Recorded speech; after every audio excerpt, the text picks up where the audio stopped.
لوگوں میں سب سے زیادہ اللہ کا محبوب وہ ہے جو مخلوق کے لیے زیادہ نافع ہے۔ حضرت سعید بن ابی بردہ اپنے باپ سے اور وہ اپنے دادا سے روایت کرتے ہیں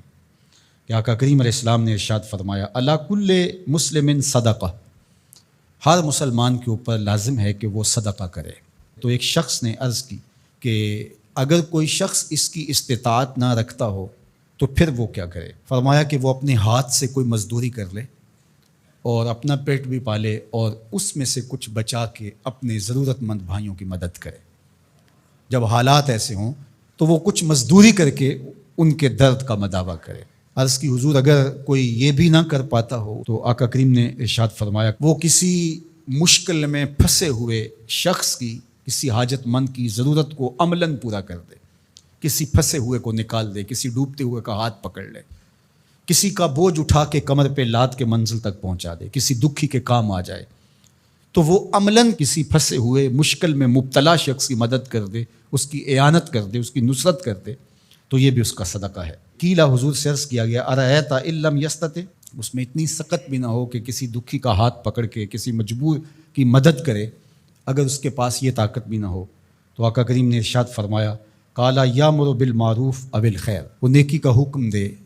اچھائی کی تلقین کرے۔ وہ ترغیب تو دے سکتا ہے، لوگوں کو بتا تو سکتا ہے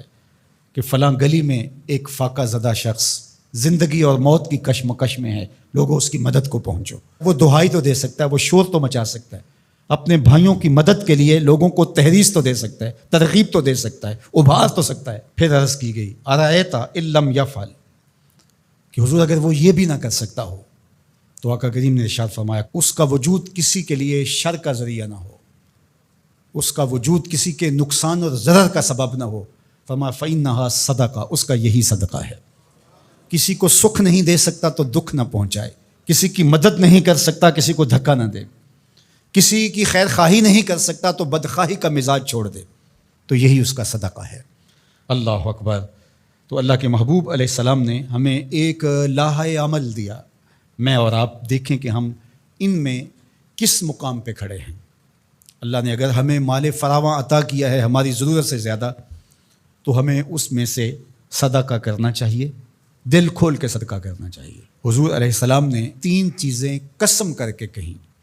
کہ میں محمد صلی اللہ علیہ وآلہ وسلم اللہ کی قسم کر کے کہتا ہوں ما نقص مال عبد من صدقہ، صدقے سے مال کبھی کم نہیں ہوتا۔ اور سنو اللہ کے محبوب کیا فرما رہے ہیں، اور میں ان لوگوں کے نام اپنی محبتیں پیش کرتا ہوں جو اس وقت میدان عمل میں موجود ہیں اور گرم موسموں کے تھپیڑے گوارا کر رہے ہیں اور اپنے بھائیوں کے ساتھ مشکل کی اس گھڑی کے اندر، مصیبت کے ان لمحات کے اندر کھڑے ہیں۔ مفلوق الحال لوگ اپنی غربت، لاچاری، بیماری، بھوک، ننگ، افلاس کی وجہ سے بعض اوقات تہذیب بھی کھو بیٹھتے ہیں، لیکن اس کے باوجود اس پہ صبر کرنا اور ان سے الجھنے کی بجائے ان سے محبت اور شفقت سے پیش آنا۔ ہمارے 3 کارکن زخمی ہو چکے ہیں، پتھراؤ کیا گیا مختلف جگہوں پہ، اور یہ پرسوں تو رینجر نے ہمارے دوستوں کو نکالا، لیکن اس پر تکلیف ضرور ہوئی، لیکن غصہ اس لیے نہیں ہے، خدا نہ کرے اس مشکل میں ہم پھنسے ہوں تو ہمارا روح سخن کیا ہو، پیچھے بچے بھوک سے مر رہے ہوں، پیاس سے تڑپ رہی ہوں بیٹیاں، تو انسان لڑنے کو آئے گا، انسان الجھ پڑے گا۔ تو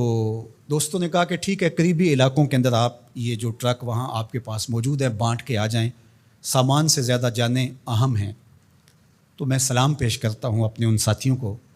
انہوں نے کہا کہ ہم جو ان علاقوں کا وزٹ کر کے آئے ہیں جہاں ابھی تک کوئی مدد نہیں پہنچی اور 5-5 6-6 دن سے وہ لوگ بھوک میں تڑپ رہے ہیں، تو جو بھی ہوگا ہم مشکل سہ کر بھی ان تک پہنچنے کی کوشش کریں گے۔ اللہ ان کی حفاظت فرمائے، ان کی مدد فرمائے، ان کی نصرت فرمائے۔ اب سنیے حضور نے کیا ارشاد فرمایا،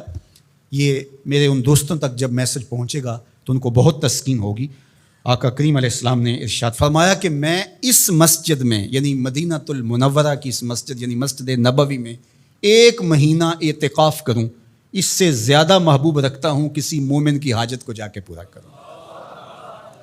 1 مہینہ مسجد نبوی میں اعتکاف کرنے سے زیادہ مجھے یہ پسند ہے، یہ زیادہ محبوب ہے، کسی دکھیے کے کام آ جاؤں، کسی مصیبت زدہ کے کام آ جاؤں۔ تو یہ وہ کام ہے کہ جو مجھے اور آپ کو کرنا چاہیے اور اپنی اپنی استطاعت کے مطابق آگے بڑھنا چاہیے. جو لوگ فیلڈ میں موجود ہیں، جو لوگ یہاں ان کے لیے کمک بھیج رہے ہیں، جو اپنے اموال سے اور اپنے کردار سے اس کام کے فروغ کا ذریعہ بن رہے ہیں، اللہ سب کو بہتر صلہ اور جزائے خیر عطا فرمائے.